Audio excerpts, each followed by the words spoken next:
It was your birthday, the 4th of July, and Christmas, all rolled into one. At the turn of the century, no day was more anticipated than Circus Day. And foremost among its many delights was the gigantic and spectacular Free Street Parade.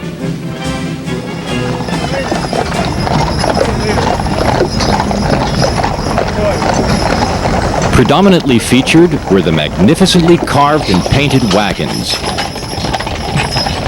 a unique combination of American artistry, practical transportation, and early advertising. This is their story, the story of their creation, decline, and revival. The Wagons of the Circus.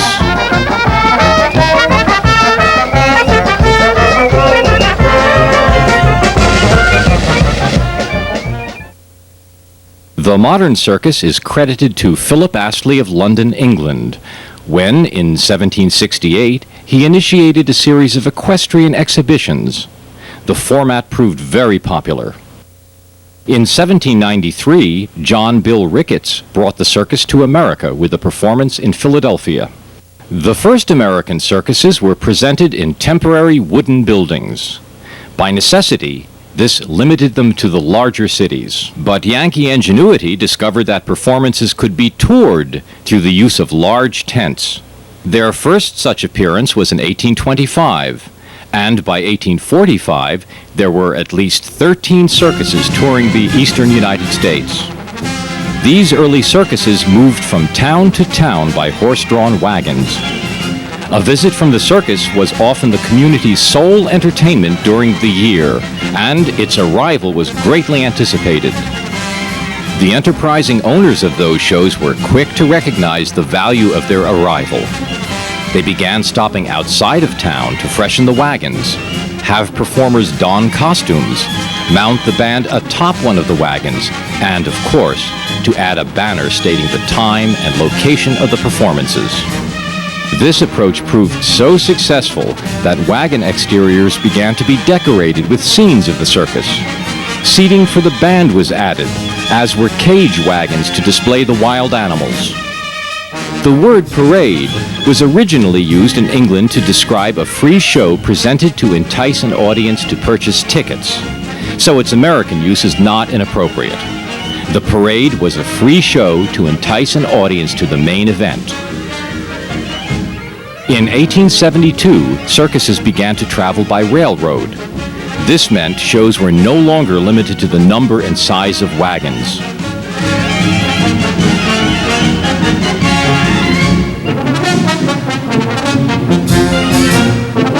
Wagons could be designed and built solely for parade purposes.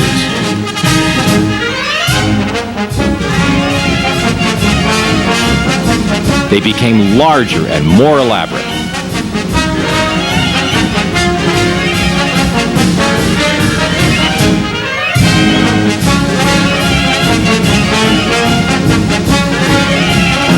The circus parade reached its zenith in 1904.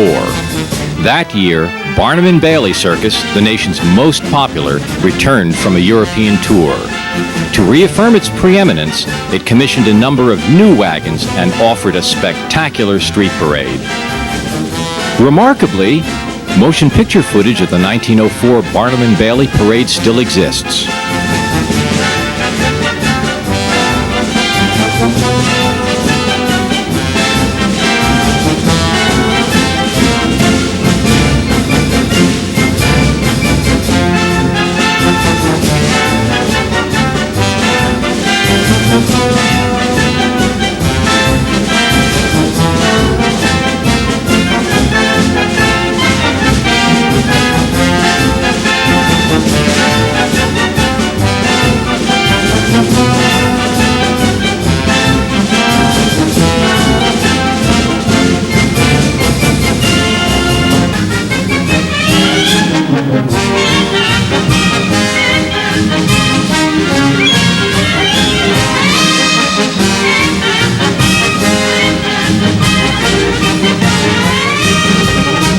This 1928 Parker and Watts parade was typical of the times.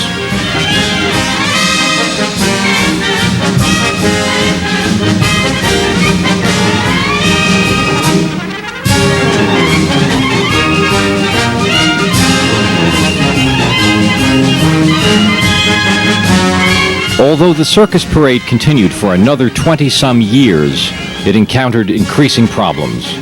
The motor car and population growth made use of the streets difficult. Circus lots were moved farther from the center of town, requiring long hikes just to the parade route. And ever-increasing costs made these extravaganzas prohibitive. By the 1940s, circus parades were pretty much a thing of the past. In 1946, Cole Brothers Circus paraded a single wagon, a calliope.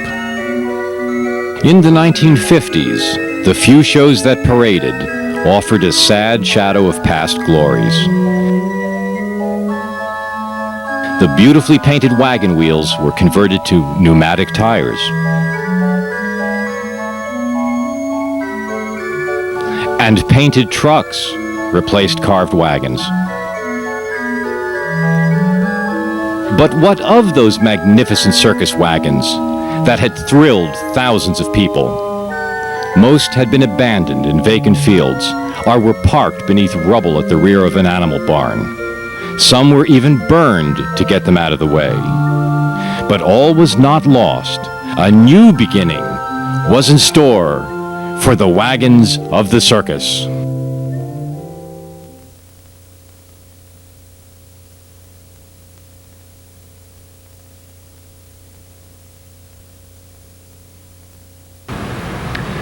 The mission of the Circus World Museum is to preserve and exhibit the history of the American circus.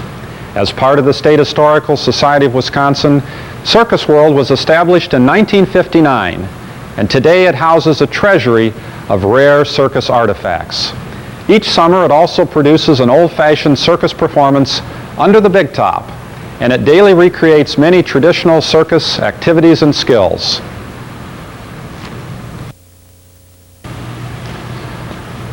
The heart of the museum's collection is its over 200 circus vehicles. Scores of these are carved parade wagons which have been fully restored to their former glory. And each one has its own story to tell.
This is the Circus World Museum's wagon restoration facility, where our experienced craftsmen work each year to bring back to life about 6 to 8 of these magnificent treasures. The wagon that's behind me here is the Great Britain bandwagon, which is about 1/3 of the way through its restoration work at the present time. And you'll notice the various states of the work on the wagon at this point, including the blocking that's been done on this particular figure statue, other areas that have already been primed because they've been completed, and still others that have the original paint still on the wood carving. Okay, so what you're basically saying then is that we've simply got to decide between the configuration when the wagon was constructed, whether we're going to restore it to the vintage in the 1920s. What things got to go into that decision? What are the basic criteria we've got to apply to that? Well, I think one of the principal considerations, and one of the most important, is going to be the fact that we do need to conserve as much of the original fabric of the wagon as possible. And that'll mean that it will probably look like this configuration, the way it appeared on the ranch show in the 1920s, with the line removed from the front end. We see that detail on another photograph and in some early pieces.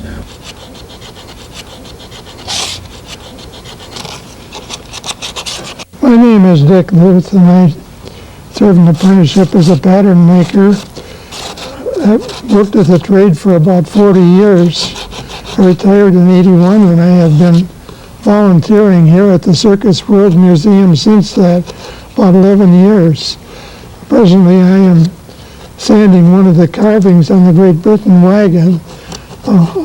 After I get it smoothed down fairly well, I'll fill in any of the little cracks that are left in it, and then smooth those down for repainting. As we work, we keep finding new spots developing as we work along.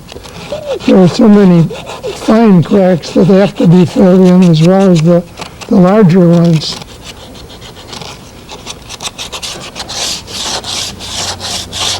The Barnum and Bailey cage wagon of the 1880s is undergoing a complete restoration.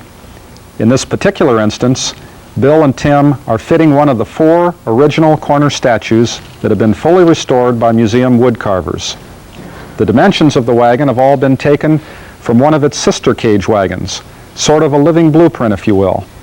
The work will take approximately 9 to 10 months in total. Let me see your tape.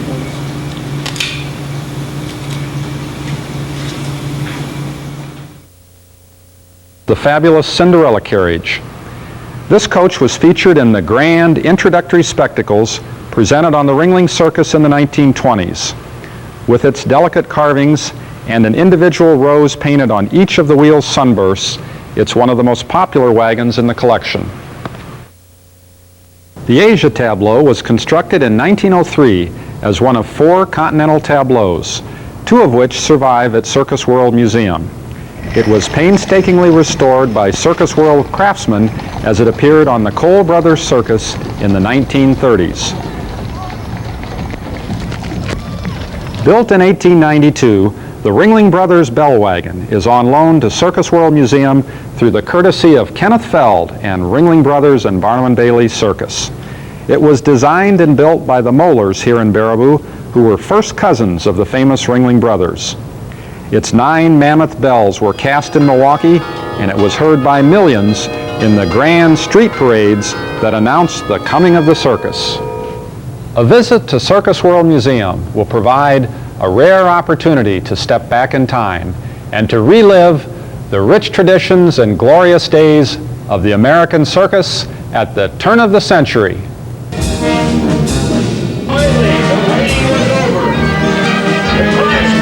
During the summer months, Circus World Museum each day stages an old-time street parade using performers and animals from their circus and several of the restored wagons. A parade similar to those presented by small circuses at the turn of the century is recreated.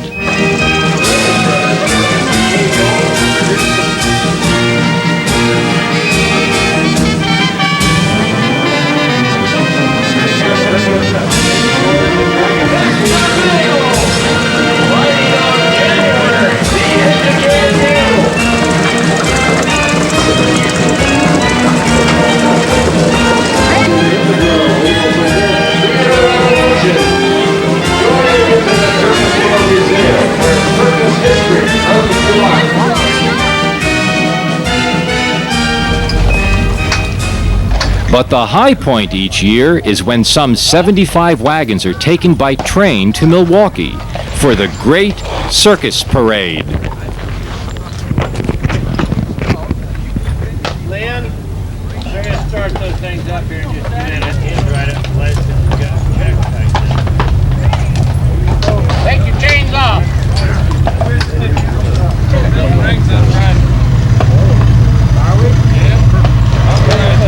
On Milwaukee's lakefront, the wagons are joined by the other elements of the parade, and the days are filled with practice runs in preparation for the big day.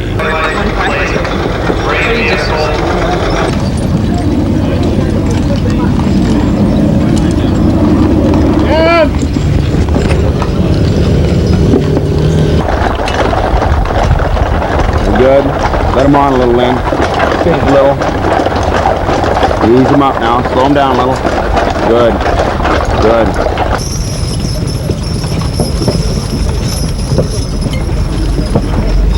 Yeah, we got a blue shirt. Right, what do you think of there? We got to make some things.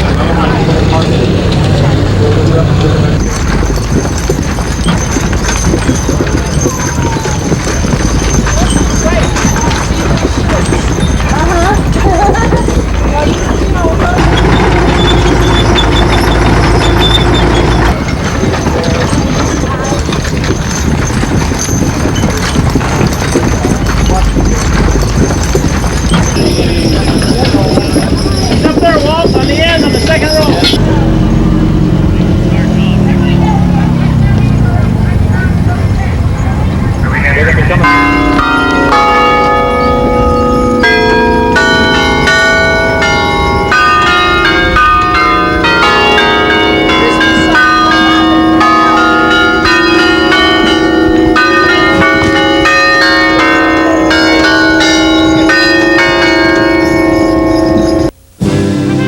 Finally, it's parade day, the day when it all comes together. Animals, wagons, teamsters, performers, and bands.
We got 120.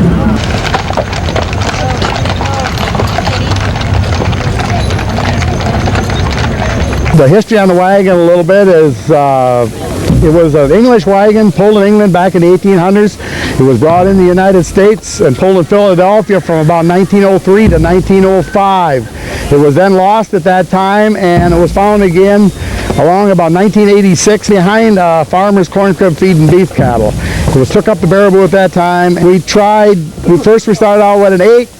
In 1988, 1989, 1990 we pulled 10. In 1991 we pulled 11, and ever since then we've been pulling 13 horses. I'm the brake man here on the Asian wagon, and what I do at the brake is I turn it this way to tighten it and for going down a hill so that don't push the horses forward, and if we're going up the hill I let it go, and I basically assist the driver here, Alana Goldsmith, and follow her commands.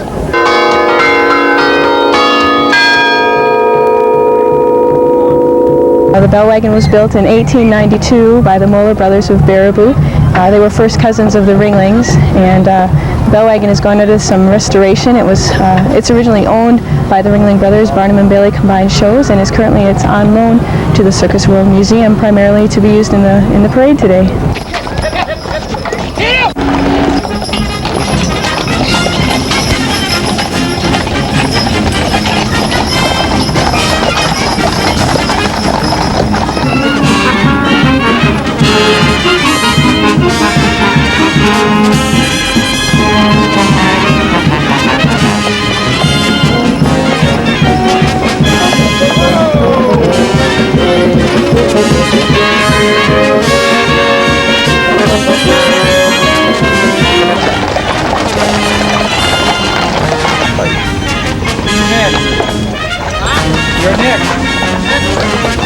Okay, so wake up.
The circus parade had become a thing of the past, an event to be fondly remembered. But Circus World Museum has changed that. It has brought the circus wagons back to life, fully restored and operational. American treasures to be seen performing as they did at the turn of the century.